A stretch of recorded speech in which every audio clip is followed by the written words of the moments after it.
আসসালামু আলাইকুম। গল্লিপল্লী উন্নয়ন যুবক সমিতির মাঠ থেকে আজকে আমি আছি এখানে। আজকে খেলা হবে টাঙ্গাইল সন্তোষ বনাম বানাইল মির্জাপুর। টাঙ্গাইল সন্তোষ বনাম বানাইল মির্জাপুর আজকের খেলায় অংশগ্রহণ করবে। আজকের মাঠের পরিস্থিতি জানার চেষ্টা করবো আর কি। সোহাগ, কেমন আছো? ভালো আছে। খেলা দেখতে পারে বলছো? আচ্ছা, আল্লাহ ভরসা। এখানে আমি গল্লি থেকে যারা আছে, এখানে বড় ভাই আছে, এখানে বাবুল ভাই আছে, এখানে রফিক আছে, সমেজ আছে, আতোয়ার আছে। আমি আজকে মাঠের পরিস্থিতি দেখানোর চেষ্টা করবো। সকালে যদিও বৃষ্টি হয়ে গেছে, এখন পর্যন্ত মাঠে কিছুটা পানি আছে। পানি থাকার কারণে খেলায় হয়তো একটু কষ্ট হবে আর কি। পানি আরো বেশি ছিল। পানি নিষ্কাশনের ব্যবস্থা করা হয়েছে আর কি, মেশিনের মাধ্যমে পানি সেচের ব্যবস্থা করা হয়েছে। তারপরেও বেশ পানিযুক্ত মাঠ। এই মাঠে কীরকম হবে খেলা? আজকে প্রথম কোয়ার্টার ফাইনালে যে খেলায় অংশগ্রহণ করবে টাঙ্গাইল সন্তোষ বনাম বানাইল।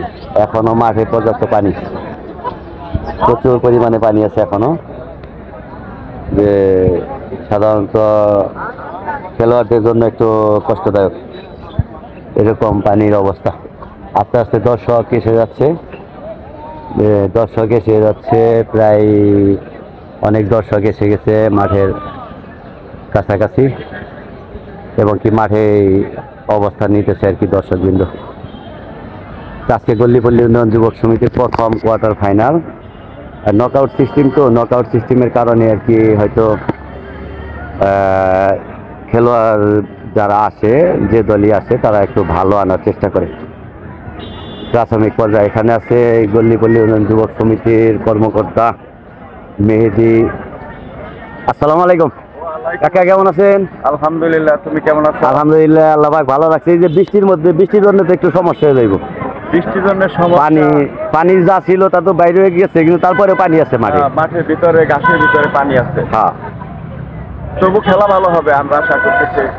ওয়েদার যদি এরকম থাকে, ওই অবস্থে খেলোয়াড়ের যে কথা শুনতেছি, ভালো প্লেয়ার করছে, ভালো টিম। আচ্ছা আচ্ছা, আমার মনে হয় ভালো একটা খেলা হবে। ধন্যবাদ। আসলে সুন্দর একটা পরিবেশ সৃষ্টি হবে আশা করি, যে ভালো খেলোয়াড় অবশ্যই আসবে আজকে। এই জন্য আর কি আমি আপনাদের শরণাপন্ন হয়েছি। আশা রাখি আপনারা দেখবেন, এবং কি আমি লাইভে চালানোর চেষ্টা করবো ইনশাআল্লাহ।